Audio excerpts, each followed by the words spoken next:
Hi, my name is Tyler Johnson, and I'll be teaching physical education from the 10th through 12th grade.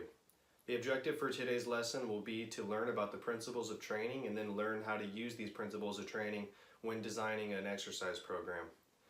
For the lesson today, I will be providing an overview of the principles of training and then an example of how to implement these principles when designing an exercise program.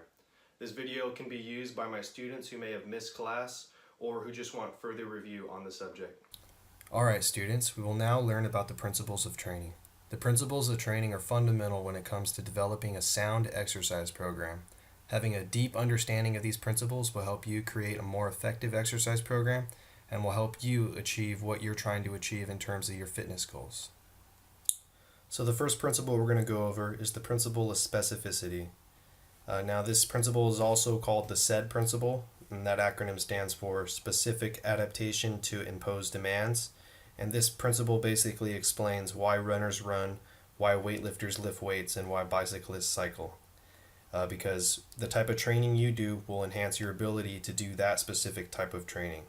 So if you want to become big and strong, you will lift big and heavy weights. And if you want to, have endurance, you will lift lighter weights. Basically, this principle is just stating that training is specific and it has specific adaptations. The next principle we're going to go over is the principle of individuality. Individuality is the principle behind the fact that no two individuals are exactly the same. Two people who undergo the same exact exercise program are going to respond differently. One person may achieve more gains than the other person, and this is mainly due to differences in genetics. Progression is important because it is needed in order to continue to achieve gains in fitness. As training continues, the load or the amount of training should also increase progressively with the increase in fitness level. This could be done by progressively increasing your frequency of training, your intensity of training, or the total time of your training bout.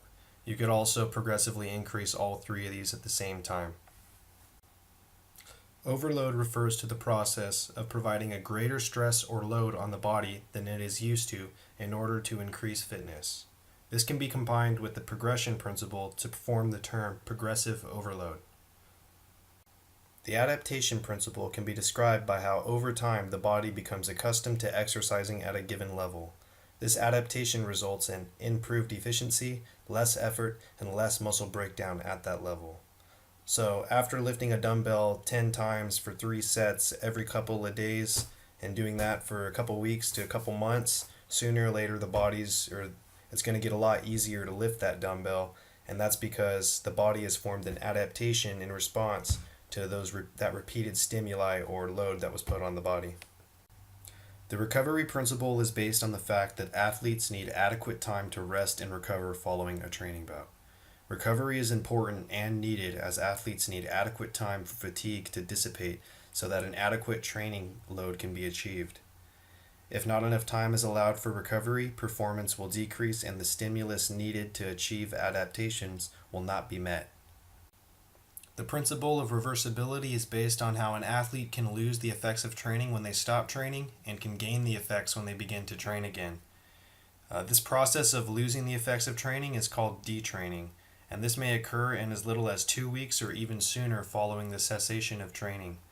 So in order to maintain adaptations, sustained training is needed, and if someone begins to stop training, they risk losing the adaptations that they've acquired. Now that we have went over the principles of training, we will now look at the acute program variables needed to achieve a specific adaptation. You guys will use these variable ranges when designing your week-long microcycle that you're working on in your groups. If your group's goal was strength or an increase in strength, you guys will want a load of 85% or more of your 1 rep maximum. You'll want to do about 2 to 6 sets for 6 or less reps and a rest time of 2 to 5 minutes. Now for strength, you're going to want a higher rest time and less reps as you're going to want to be lifting more weight. Power is very similar.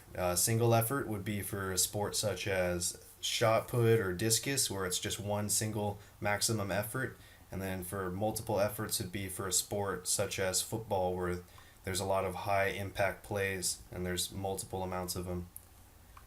They have very similar acute program variables, and if you're going to do if you're doing a power goal with your group, make sure you guys stay within these ranges depending on which sport you guys are looking for. And then for hypertrophy, this is for like an increase in muscle size. You're going to want to do between 67 and 85%. You're going to want to do about 3 to 6 sets, and then the rep should be between 6 to 12, and the rest time will be only about 30 to 90 seconds. And that's very important to follow these guidelines in order to achieve hypertrophy. And then at the bottom, we have muscular endurance, and then this would be at a load 67% or less. The sets there would be 2 to 3, and then for the amount of reps, you're going to want to do 12 or more. The rest time for muscular endurance is a lot less. It'll be equal to or less than 30 seconds. Now, following these ranges are very important, and that is because of the principle of specificity, in which adaptations are specific to the imposed demand. So following these, you're imposing the body with a stimulus that will most likely result in the desired goal. Alright, so here is an example of a week-long microcycle using the 3 main core lifts aimed at increasing muscle hypertrophy or size. One principle demonstrated in this microcycle is the principle of recovery. I make sure to include rest days in between exercises that engage similar muscles such as the deadlift and back squat. I also use the principle of specificity by using acute program variables associated with hypertrophy. As you can see, my sets are quite high with 5 and my reps are at 10.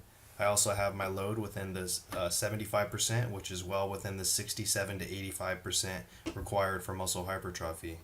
My rest time is also at 60 seconds, which is between the range of 30 to 90 required for hypertrophy.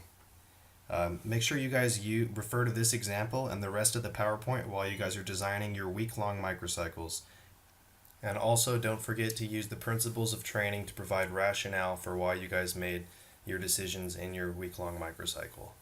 If you guys have any questions regarding this and how to make this, feel free to ask me. Don't forget to use all these resources. You guys have this PowerPoint, you guys have this video, and you guys have lots of other information available on the class website.